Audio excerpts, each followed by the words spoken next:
trabalhei já com medicina nuclear e atualmente também com tomografia computadorizada. Então, a nossa aula vai ser uma coisa bem simples, tem alguns slides, eu vou tentar ser o mais sucinto possível com vocês. Qualquer coisa, vocês podem chamar o Rodinho no privado para fazer alguma pergunta. Esperamos que no final a gente possa responder a dúvida que a galera tem. A gente vai falar sobre os exames de crânio, a anjo de crânio mastoide, face, bobina e ATM, que são exames que compõem dentro de uma bobina de crânio, porque existem algumas bobinas de crânio que a gente consegue fazer exames do pé, tá? Que a gente vai ver um pouquinho mais na frente, tá bom?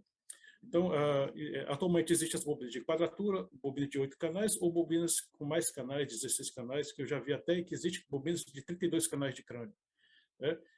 A posição do paciente decúbito dorsal ou ventral, com o pé do paciente dentro da bobina de crânio, quando a gente não tem uma bobina específica dedicada para regiões do pé, certo? Aqui, por exemplo, tem alguns modelos de bobina, tá? Vocês podem ver que a bobina ela é composta pela parte inferior e essa parte, a parte posterior e a parte anterior. Essa parte inferior, que é o suporte onde o paciente vai ficar com a cabeça apoiada, e essa parte anterior, que é justamente a outra composição da bobina. Então, ela é conectada nessa parte posterior. Existem alguns pinos aqui que compõem a questão da placa do sinal, que compõe toda a parte do sistema de placas dessa bobina, tá certo? Aqui nessa parte de cima, vocês podem ver que tem os espelhos, para, no caso dos pacientes que vão fazer ressonância de crânio, alguns apresentam um pouco de claustrofobia. Esses espelhos já vieram para tentar minimizar um pouco o medo dos pacientes de ficarem em locais apertados. Todo dia, isso é normal acontecer de um ou dois pacientes durante toda a sua rotina não conseguir fazer exame porque teve claustrofobia. Então, isso aí é uma coisa bem normal disso acontecer, né? Então, o ideal é que a gente posicione o paciente sempre avaliando o posicionamento da cabeça dentro da bobina. A gente pode colocar algumas almofadas nas laterais, que eu vou já mostrar para vocês, que isso vai ajudar bastante a manter o paciente com a cabeça parada. Em alguns casos, a gente acaba passando uma fita esparadrapo no queixo do paciente, no caso dos pacientes sedados, para que ele possa manter ali a cabeça parada durante todo o exame.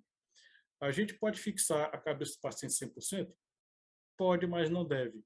Até porque se você prender a cabeça do paciente de uma maneira que ele não vai mexer, mesmo ele querendo, você pode causar um trauma no paciente, pode causar lesões no pescoço, caso ele fique com medo e tiver um ataque de pânico dentro de um túnel.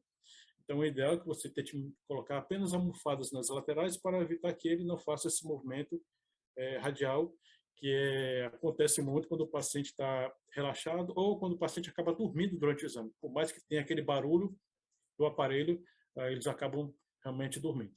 Então, nós temos aqui, vocês podem ver aqui nessa outra imagem aqui, uma imagem mais ampla, né, que você vê o paciente com as mãos nas laterais. O ideal é que se colocassem, por questão de segurança, almofadas aqui nas laterais, com as esponjas que vêm com os equipamentos, tá certo?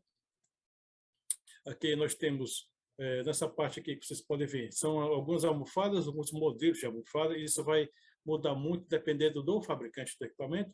Você vai ter que comprar as bobinas e comprar também chamadas coxins, que são essas pequenas almofadas que a gente utiliza justamente para ajudar a fixar a cabeça do paciente. Certo? Então, nós temos aqui, vocês podem perceber que esse tipo de bobina aqui, à esquerda, a primeira da imagem de cima aqui, era uma bobina um pouco mais fechada com esse espelho aqui em cima.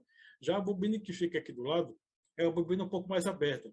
Essa bobina, ela vai disponibilizar para o paciente um índice menor de fobia. Esse modelo aí, ele é até um pouco espaçoso.